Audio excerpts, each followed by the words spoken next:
Fond de Latte. Je suis quasi certain que l'histoire que je vais vous raconter est ancrée quelque part dans votre tête. Mais évidemment, vous en avez oublié les détails. Il s'agit de l'affaire Fiona. L'histoire de cette petite fille de 5 ans tuée par sa propre mère et par son beau-père.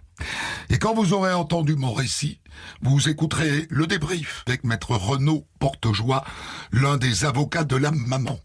Voici donc d'abord l'histoire. Je l'ai écrite avec Thomas Audouard, réalisation Boris Pachinski. Europe 1, Christa Fond de Latte.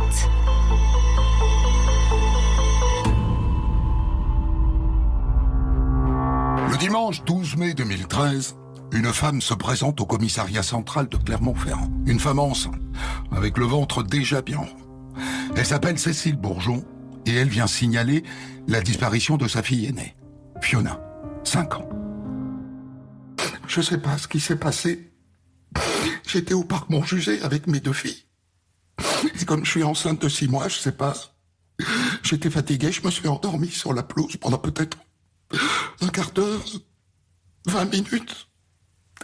Et quand je me suis réveillé, Fiona était plus là. Elle avait disparu. Mais quand vous vous êtes assoupie, madame, elle était où, votre fille? Elle faisait quoi? Elle était juste à côté. Elle jouait avec sa petite sœur. Et quand vous vous êtes réveillé? Il n'y avait plus que sa petite sœur. Alors je me suis mis à la chercher dans le parc. J'ai demandé aux gens, vous avez vu ma fille, une petite fille de 5 ans? Et personne ne l'avait vue.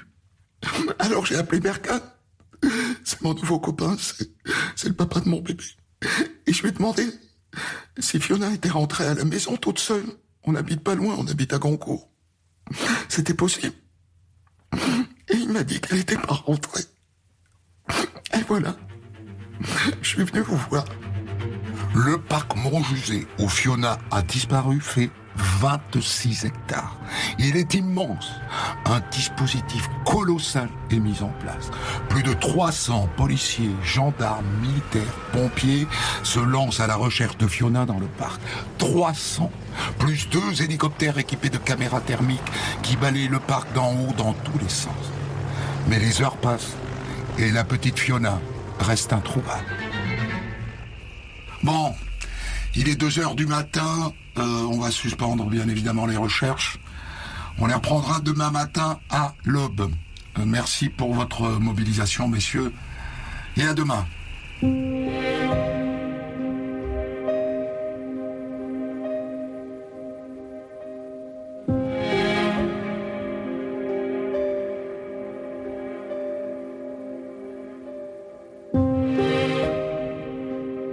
Le lendemain matin, les recherches reprennent dès le lever du soleil. Et en parallèle, un appel à témoins est lancé.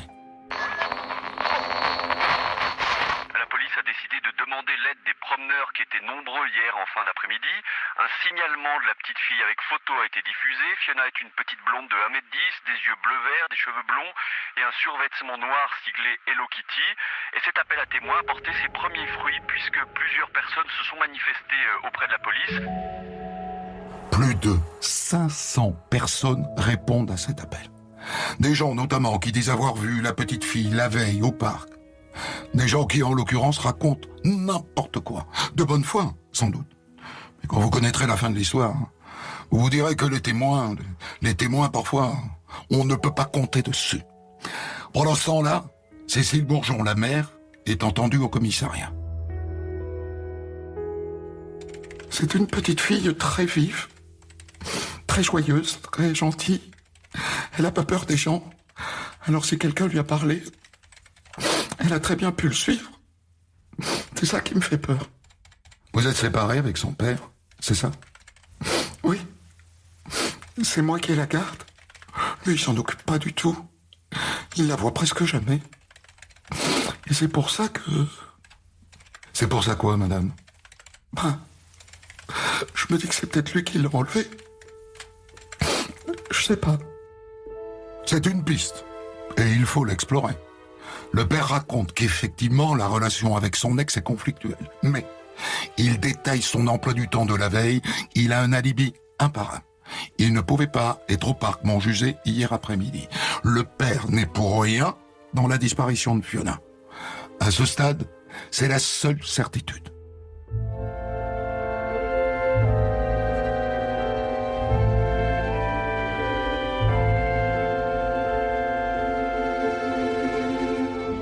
Fiona s'est-elle perdue? A-t-elle été victime d'un accident dans le parc? A-t-elle été enlevée par un pédophile, par exemple? Les policiers convoquent plus de 250 hommes dont le nom figure dans le fichier des infractions sexuelles, sans aucun résultat pour l'instant. Ils visionnent aussi les images des caméras vidéo dans les rues, dans les bus, dans l'espoir de voir Fiona tenir la main de quelqu'un qui l'aurait enlevée. Rien.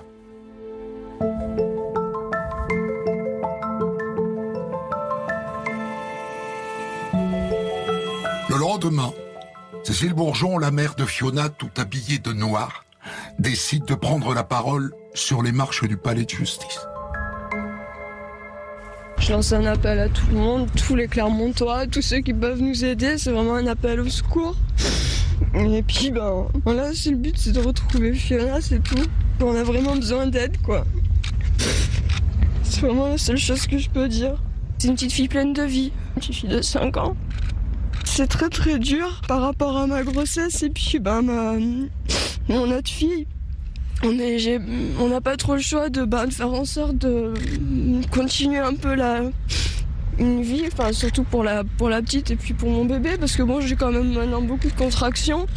J'ai pas envie non plus de faire une fausse couche ou quoi que ce soit, donc mais faut gérer tout ça et c'est vraiment pas facile. Elle est bouleversante, cette maman en larmes. Bouleversante. Avec ce bémol que les policiers viennent de découvrir en interrogeant la maîtresse de Fiona, que depuis la rentrée, la petite fille a manqué l'école 42 fois. Elle était très souvent absente. Pour vous donner qu'un exemple, je ne l'ai quasiment pas vue de tout le mois d'avril. Et le mois d'avril, c'était le mois dernier, puisqu'on est en mai. Autre chose, les policiers réinterrogent le père de Fiona, dont je rappelle que techniquement, il ne peut pas être celui qui a enlevé sa fille. C'était il y a environ 6 mois. Oui, c'est ça, 6 mois. J'ai eu la garde de Fiona et de sa petite sœur pour le week-end. Et à un moment, quand je lui ai donné le bain, elle m'a dit « Papa, Berkane, il m'a fait du mal. » Berkane, je sais pas si vous savez, mais c'est le nouveau compagnon de sa mère. Oui, on est au courant. Et alors? Alors je suis allé le voir pour avoir des explications. Et comment ça s'est passé? Mal. Comment voulez-vous que ça se passe? En partant, j'étais tellement en colère. Pour me calmer, j'ai mis un gros coup de pied dans un poteau. Je me suis cassé la jambe. Quel con. Et c'est à partir de ce moment-là que Cécile est allée voir le juge pour que je puisse plus voir mes filles. Et il lui a donné raison. En vérité, depuis le début, les policiers s'intéressent à ce Berkane Maclouf, le beau-père de Fiona.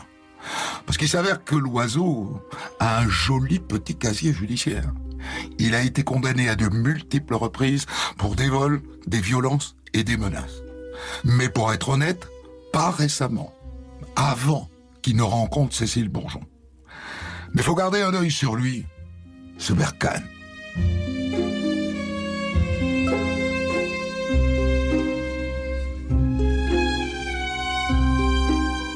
Un mois après la disparition de sa fille, Cécile Bourgeon donne une série d'interviews à la presse. Ça se passe dans le cabinet de son avocat, Maître Portejoie.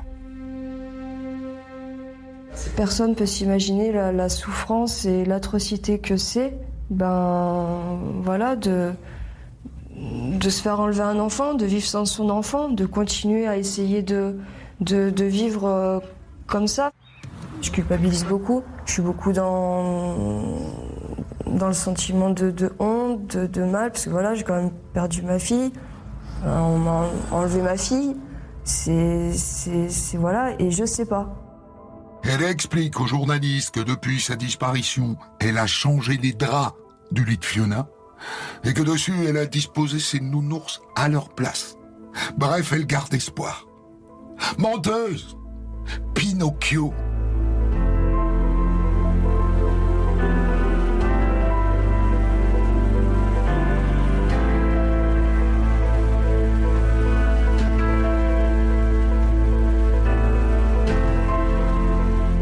Entre-temps, les policiers qui mènent l'enquête en ont appris une bien bonne. Cécile Bourgeon et son copain Bergan Maclouf sont des toxicos. Fumeurs de pétards, mais ça court les rues. Mais surtout, consommateurs d'héroïne. Et ça, c'est plus rare et plus dangereux. Et tout ça ont raconté plusieurs témoins devant les gamines, au cours de soirées où Fiona était présente. Alors ça ne permet pas de les soupçonner de quoi que ce soit, mais disons que cette petite fille disparue et qui n'allait pas beaucoup à l'école ne vivait pas dans un environnement très sain. C'est le moins qu'on puisse dire. On de la raconte, la suite de votre récit. Il y a une autre raison qui amène les policiers à commencer à avoir un doute sur le duo Bourgeon-Maclouf. Le témoignage d'un voisin. Oh ben l'après-midi où elle dit que sa fille elle a disparu, moi je peux vous dire c'est que la voiture de Cécile, elle était garée sur le parking de la résidence. Il était quelle heure? 5h30, 6h moins le quart. J'en suis sûr. Or, d'après la mère, Fiona a disparu à 6h du soir. Elle n'a donc pas eu le temps, en un quart d'heure, de prendre sa voiture, d'aller au parc et de faire sa petite sieste de 20 minutes. C'est impossible. Ça ne tient pas. Et ça fait une raison de plus de douter de ce que racontent cette mère et son beau-père. Le vent est en train de tourner.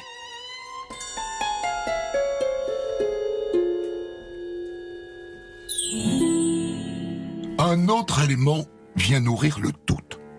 Les policiers sont retournés à l'école où était scolarisée Fiona. La semaine qui précède sa disparition, elle n'est pas allée du tout en classe. Du tout. Sauf le lundi.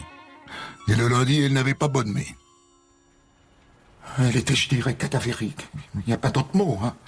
Très maigre, trop maigre pour une petite fille de son âge. Vous voulez dire qu'elle était possiblement maltraitée? J'ai pas dit ça. Mais elle était mal nourrie, malnutrie, ça c'est probable. Et aussi probablement qu'elle ne dormait pas beaucoup. Hein. En tout cas, pas assez. Ça, c'est le lundi, 6 jours avant sa disparition. Le lendemain et les jours suivants, elle ne va pas à l'école. Mais les policiers ont mis la main sur des images d'un cinéma où la mère, le beau-père Fiona et sa petite sœur sont allés le lendemain, le mardi. Vas-y, avance un peu. Stop. Regarde la petite. T'as vu le bandeau qu'elle a sur la tête? Effectivement, elle a un bandeau sur le front. Et la caissière du cinéma se souvient très bien de leur avoir vendu les tickets. Bah, vu comme était la petite, je peux pas l'avoir oubliée. Elle était comment? Bah, je dirais un petit cadavre sur pattes, toute maigre. On voyait bien que le bandeau cachait un hématome, une blessure. Et son visage, il était déformé là au niveau de la tempe. 5 jours plus tard, Fiona disparaît. Et les policiers n'ont plus beaucoup de doutes sur le fait que la mère et le beau-père leur racontent n'importe quoi sur la disparition de la petite fille.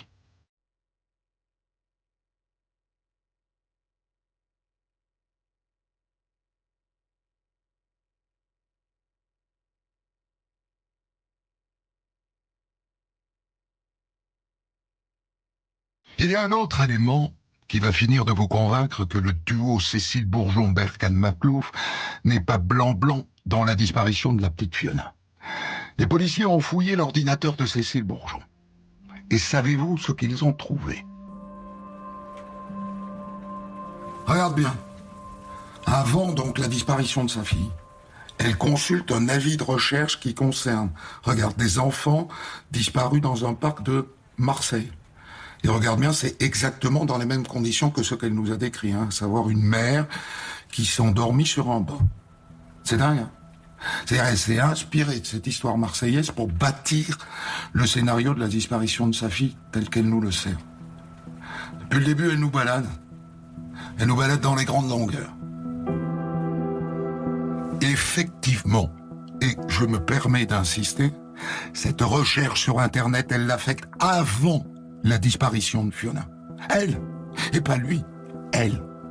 Et elle aurait donc prémédité la disparition de sa fille. Je dis disparition, mais honnêtement, les policiers pensent à un meurtre. Et en l'occurrence, peut-être à un assassinat. Autre chose. Dans les premiers jours de l'enquête, les policiers reçoivent l'appel d'un médecin qui a reçu Cécile Bourgeon et Berkane Makhlouf à son cabinet 2 jours avant la disparition de Fiona. Ils sont venus me demander un certificat médical de complaisance pour justifier une absence scolaire de 21 jours de la part de leur fille. Je vais être très franc avec vous. J'ai consenti à rédiger ce document. J'aurais pas dû, hein. J'en suis parfaitement conscient. Et leur fille, docteur, elle était présente au moment de cette consultation? Non. Non, elle n'était pas là. Ce médecin est une grosse burne. Mais c'est pas le sujet. Le sujet, c'est que tout ça s'est passé 2 jours avant la disparition, alors qu'il n'avait jamais demandé le moindre justificatif quant aux absences de Fiona. Jamais. Et là encore, on a un élément de préméditation.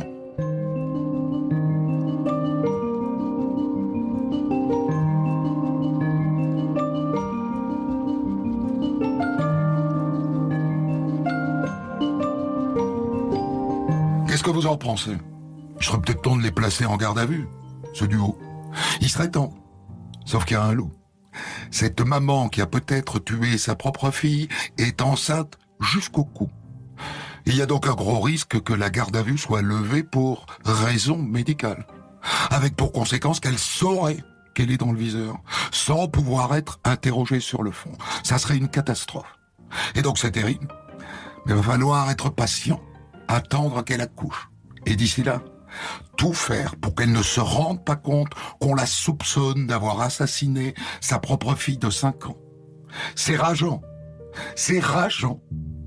Mais c'est comme ça.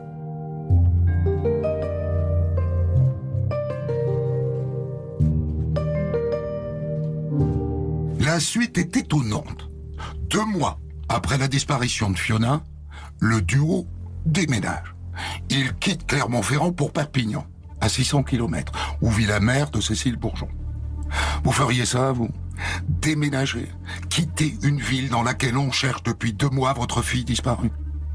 C'est sans doute le signe qu'ils ont compris qu'ils sont dans le viseur. Et en plus, je me suis rencardé. L'appart qu'elle a pris à Perpignan. Il est tout petit, figure-toi. Et manifestement, ils n'ont pas prévu de chambre pour Fiona. Ils ont fait une croix dessus.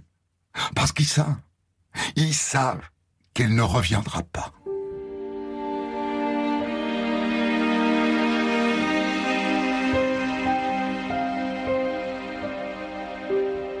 Au mois d'août 2013, Cécile Bourgeon accouche à Perpignan.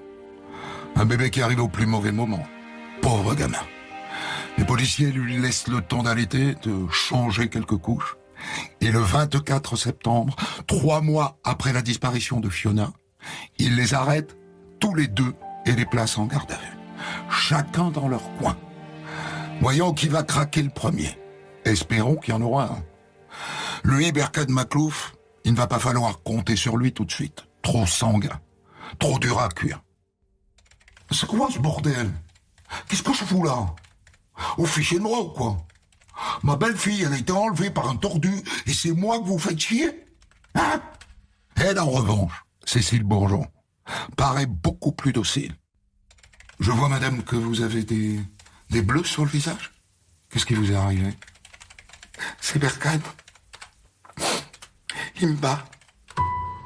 Est-elle en train de le lâcher? Et même de le balancer? Pas encore. Pour le reste, elle reste droit dans ses bottes. Première audition, elle n'est pour rien dans la disparition de sa fille. 2e audition, idem. 3e audition, toujours sur la même ligne. S'il vous plaît, monsieur le juge, je voudrais m'entretenir en tête-à-tête avec mon avocat. C'est possible. C'est son droit. Et en l'occurrence, c'est une bonne nouvelle. Maître Portejoie est un vieux de la vieille. Il est comme vous, il est comme moi. Il a compris que cette position était indéfendable. Et elle, qui n'est pas si sotte, a compris qu'il avait compris. Ce qu'il lui a dit, Jean-Gilles Portejoie, j'en sais rien, j'y étais pas. Mais c'est après ce tête-à-tête que tout bascule, au cours de la 4e audition. Voilà, je vais tout vous dire. Ça s'est passé le samedi soir. Fiona, elle voulait pas aller se coucher. Et ça a énervé Berkane. Et dans la chambre, j'ai entendu que Berkane, il l'a frappé. Alors je suis allé dans la chambre. Elle avait un gros bleu sur le visage. Ici, tout près de l'œil. Et ça gonflait. Alors je lui ai mis de l'arnica. Et je l'ai recouché. Et le lendemain matin, Berkane, il est venu me voir et il m'a dit: Fiona, elle est toute froide. Et elle est morte. Et il n'a pas voulu que j'appelle la police. Il a dit: je m'occupe de tout. Et je l'ai laissé faire. D'abord, il l'a emmenée dans la salle de bain pour la laver. Ensuite, il l'a habillée. Après, il l'a mis dans un grand sac de sport. Après, il a mis le sac sur le siège arrière de la voiture. Et il a dit: on va aller au lac d'Eda pour aller cacher le corps. Votre deuxième petite fille, elle était où à ce moment-là? Dans la voiture, avec nous. Sur le siège arrière. Autrement dit, près du sac où se trouvait le cadavre de sa sœur. Après, elle dit qu'ils ont roulé vers le lac et qu'arrivé sur place, Berkane Makhlouf a trouvé une pelle dans une maison abandonnée, qu'il a creusé un trou, qu'à un moment la pelle s'est cassée et que... voilà. Après, on est rentré à l'appartement et on a décidé de raconter cette histoire, qu'elle avait disparu au parc. Voilà donc sa version. C'est pas moi, c'est lui. On est sûr de rien, mais on a fait un grand pas. Et lui alors, qu'est-ce qu'il dit de tout ça? Au début, il campe sur sa position initiale, toujours aussi agressif. Mais il finit par comprendre que les aveux de sa copine Cécile ne lui laissent plus beaucoup de marge de manœuvre. Vous vous souvenez de la pelle, monsieur Makhlouf? De la pelle qui s'est cassée quand vous creusiez le trou. Vous vous en souvenez? Et c'est le déclic. Il capitule. Enfin, à moitié. C'est pas vrai que je l'ai frappé violemment. Je lui ai juste donné une fessée, une petite fessée. Et je vous fais remarquer que d'accord, bon, j'ai enterré le corps dans une forêt près du lac. Mais bon, hein, qu'il soit enterré dans un cimetière ou dans une forêt, qu'est-ce que ça change? Rien, monsieur Makhlouf. Vous avez raison, vous êtes un héros. Vous avez enterré Fiona. C'est remarquable. Mon Dieu, mon Dieu, mon Dieu. Et maintenant, il faut retrouver le corps. Cécile Bourgeon dit qu'elle est d'accord pour montrer l'endroit. Alors on l'emmène au bord du lac d'Eda. Mais elle ne retrouve pas. Elle est désolée, mais elle ne reconnaît plus. Ah, la mémoire. Ça joue des tours, parfois. Le juge d'instruction en tire deux conséquences provisoires. J'insiste sur le mot provisoire. Elle, Cécile Bourgeon, est mise en examen pour non-assistance à personne en danger, recel de cadavre, dénonciation de crime imaginaire et modification de la scène de crime. Et lui, Berkane Makhlouf, pour violence aggravée sur un mineur de 15 ans ayant entraîné la mort sans intention de la donner.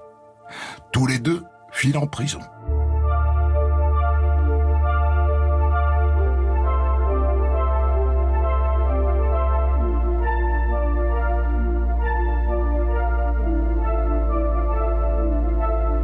La priorité maintenant, c'est de retrouver le cadavre de la petite pour lui offrir une sépulture décente et surtout pour réaliser une autopsie. Parce que Makhlouf dit que c'est une fessée qui a tué Fiona. Personne n'y croit, mais encore faut-il le démontrer. N'importe quel légiste pourra le confirmer ou l'infirmer si on lui montre le cadavre.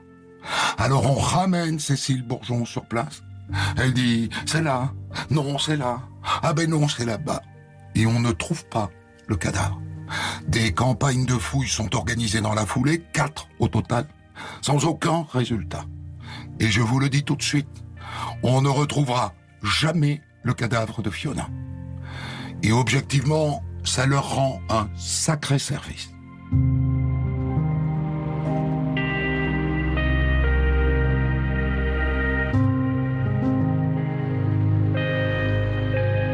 Au fil de l'instruction, se dessine ce qui va être le thème des procès à venir.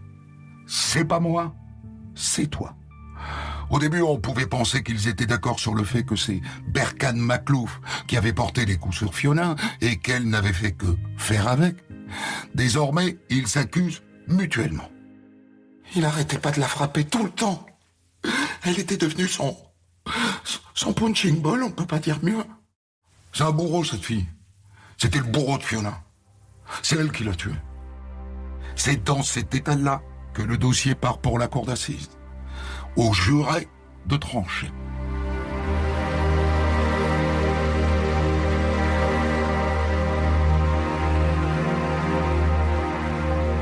Je ne vais pas pouvoir vous raconter les procès en détail, parce qu'il va y en avoir beaucoup, 3 en tout. Le premier se déroule en novembre 2016 devant la cour d'assises du Puy-de-Dôme, à Riom. D'un bout à l'autre, et sans surprise, les deux zigotos s'accusent mutuellement des violences ayant entraîné la mort de Fiona. Les jurés, à la fin, n'ont que leur intime conviction pour trancher. Ils retiennent le scénario des premiers aveux. Lui a frappé, et donc il prend 20 ans de réclusion criminelle. Elle a couvert, elle n'en prend que 5. Un procès en appel a lieu 1 an et demi plus tard au Puy-en-Velay, en Haute-Loire.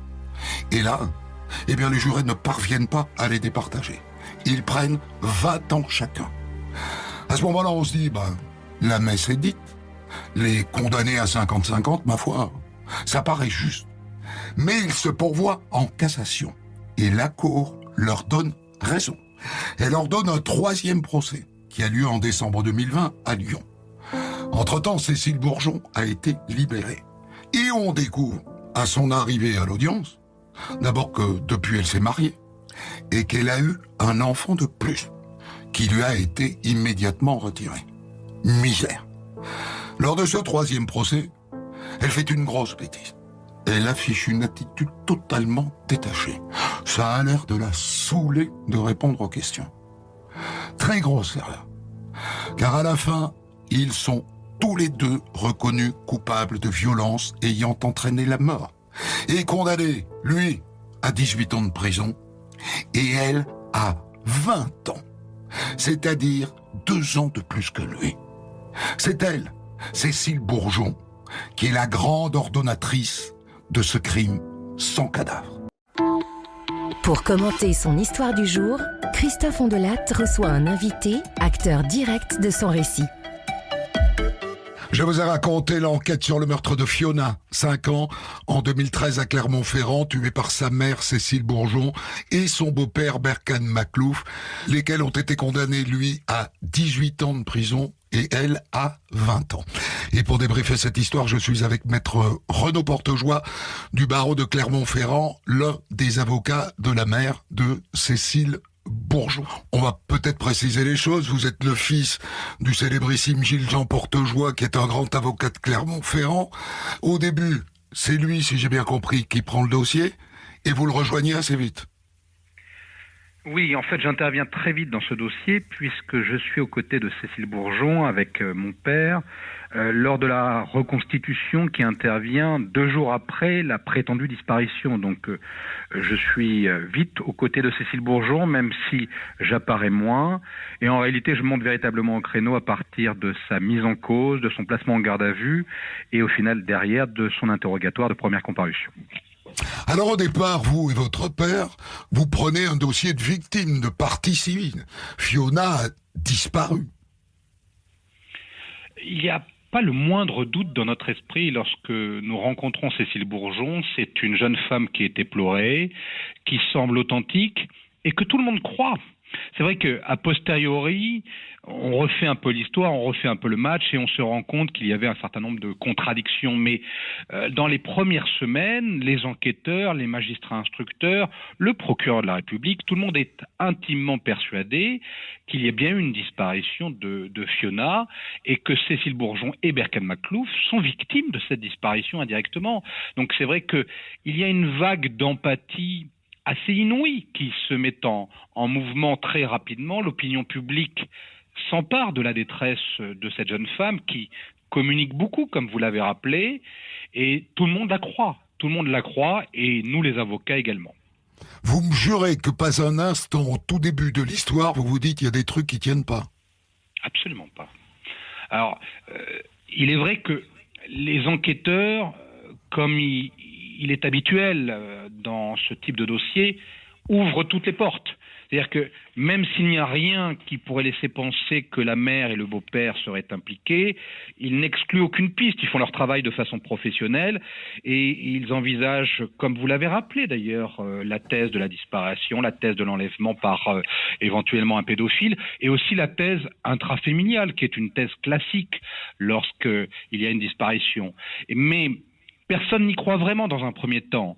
Et en réalité, ce sont les portes qui se ferment successivement qui amènent les enquêteurs à s'intéresser à l'emploi du temps de Fiona, de sa mère et de son beau-père, et des contradictions sont notées, et les points que vous avez relevés sont également notés par les enquêteurs. Et on bascule au bout de quelques semaines de ce statut de victime incontestable à un statut probable de mise en cause ou d'impliqué dans la disparition de Fiona, parce que très clairement, il apparaît qu'ils ont menti. Mais c'est pas le deal initial entre elle et vous.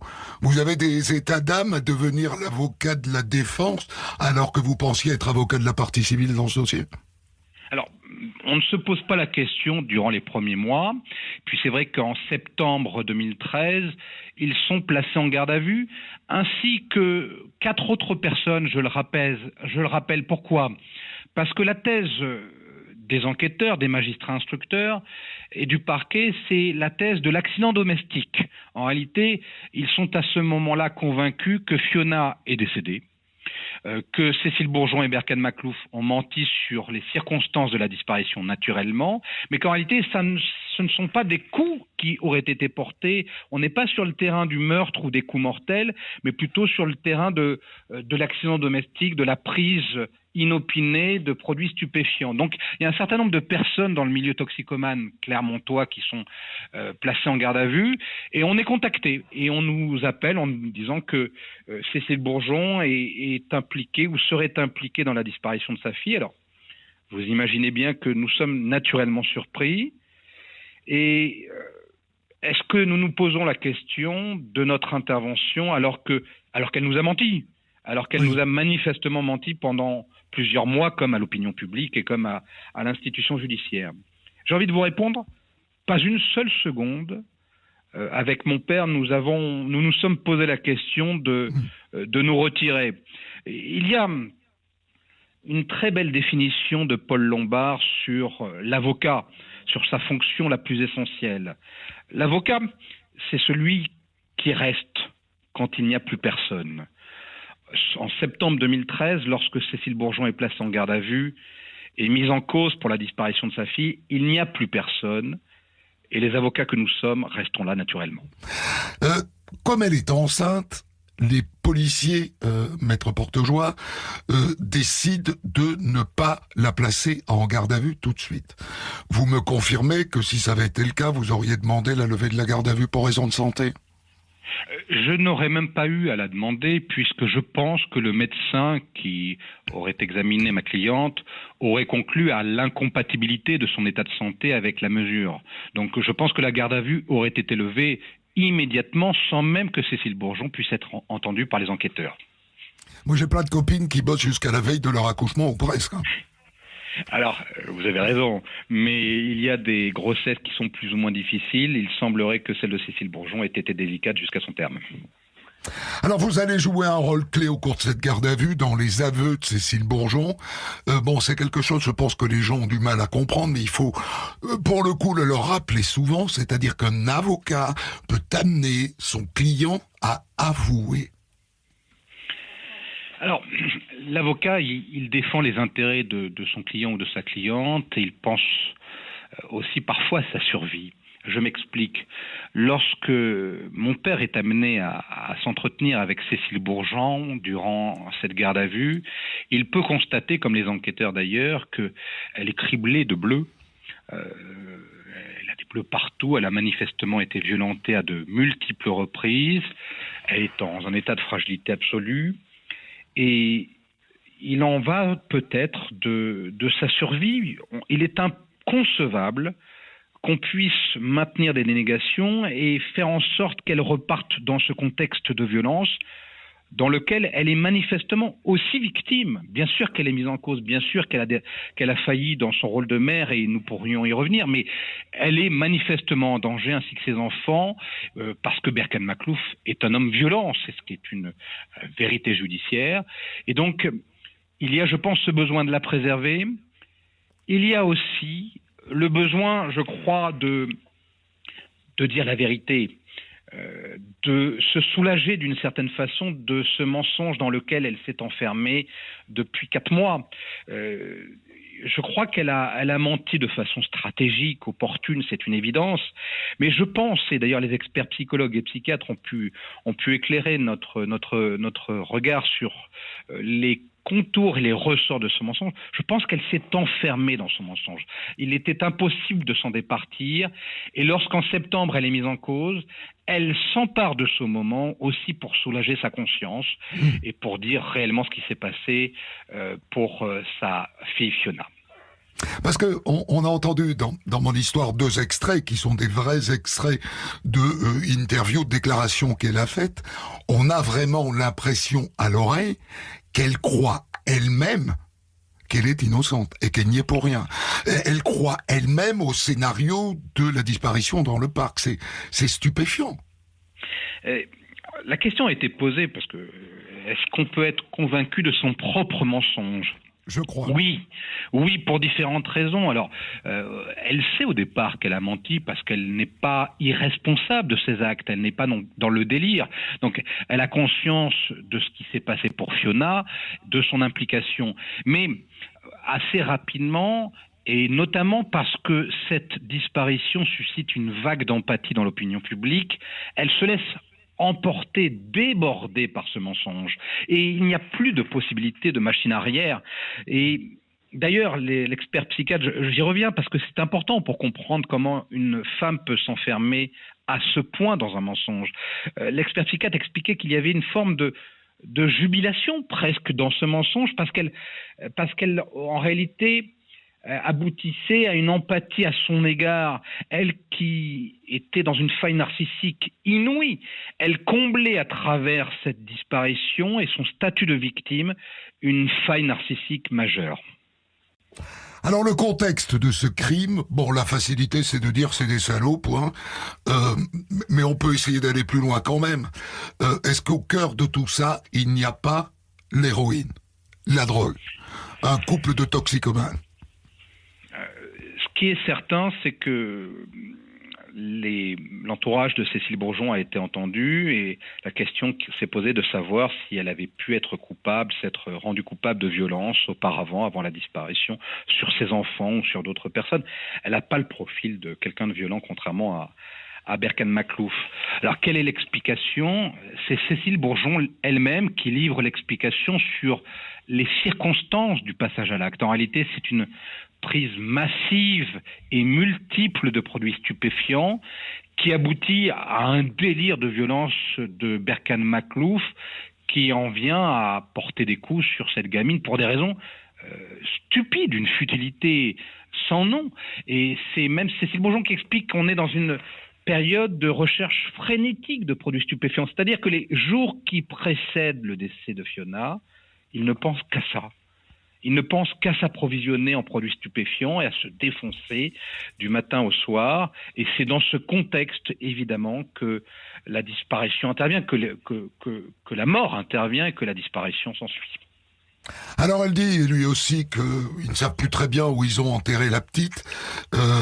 On évoque, je crois, à un moment donné, la possibilité qu'il n'ait pas enterré du tout, peut-être jeté dans une poubelle. Vous pensez que c'est stratégique, comme moi ? Je me suis posé la question, évidemment, très tôt. Et dans la confidentialité de nos échanges, j'ai expliqué à Cécile Bourgeon qu'il en allait de son intérêt, même judiciaire, à ce que l'on retrouve Fiona, parce que elle cristallisait toutes les haines, toutes les colères. L'opinion publique s'était emparée de cette affaire et l'opinion publique était persuadée qu'elle mentait sur le fait qu'elle ne se souvenait pas du lieu où elle aurait inhumé le corps de sa fille.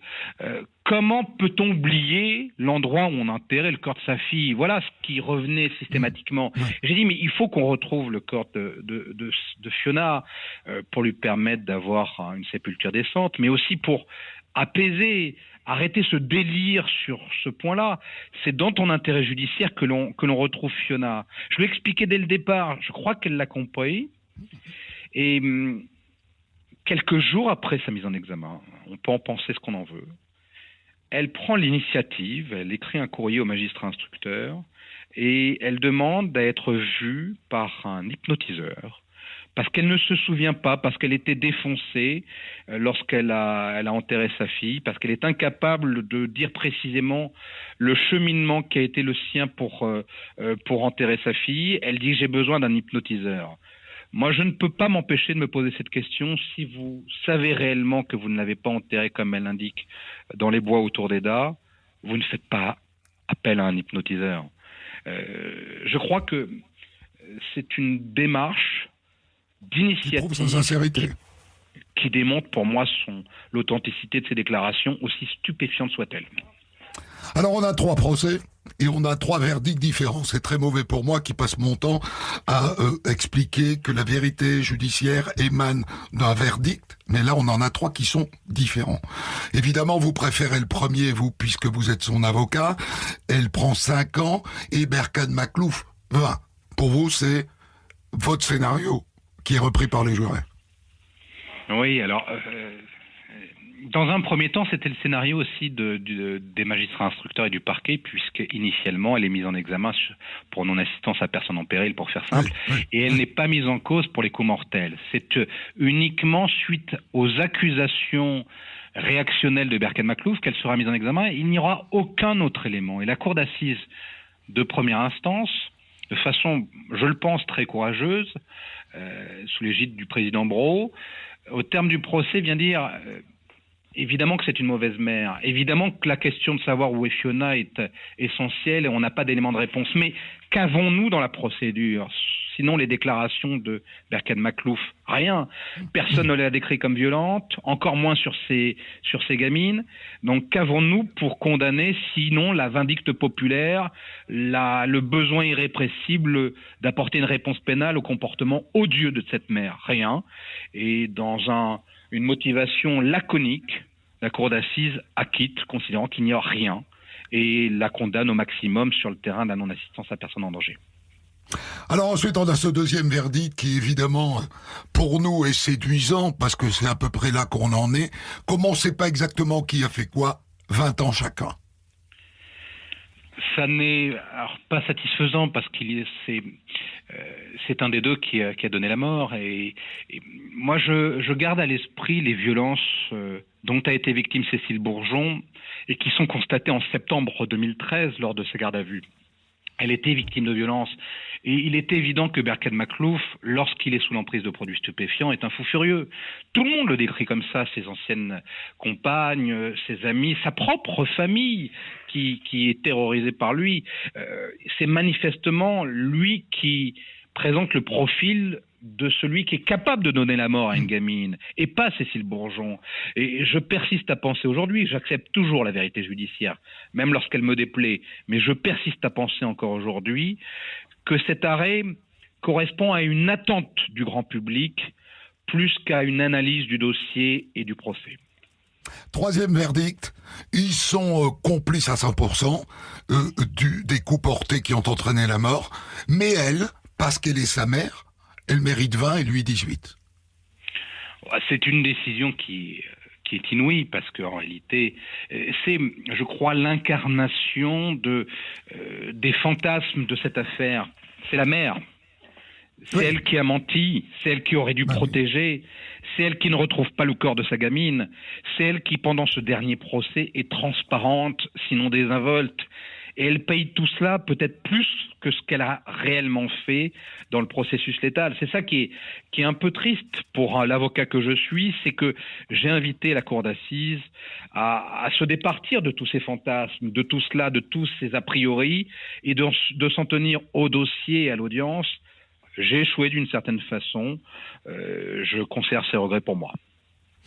Un dernier mot sur la qualification. Donc on va être clair, ils ont été condamnés pour des violences aggravées parce que il s'agit d'un mineur porté ayant entraîné la mort sans intention de la donner. Pourquoi est-ce qu'on n'est pas allé jusqu'au meurtre? Et pourquoi même est-ce qu'on n'est pas allé jusqu'à l'assassinat? Parce que quand même, on ne manque pas d'éléments de préméditation. Je n'en retiens qu'un.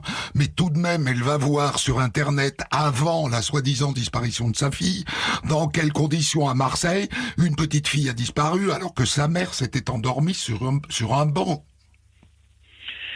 Il y a différentes questions qui restent en suspens. D'abord, quel jour Fiona est-elle décédée ? Il est évident que si elle est décédée le samedi, comme ils l'ont pu l'indiquer, le fait d'avoir cette recherche Internet est suspect et c'est un euphémisme. Si en revanche, comme le soutiennent certains enquêteurs, le décès serait intervenu plutôt le mardi ou le mercredi, on comprend mieux l'articulation de la recherche.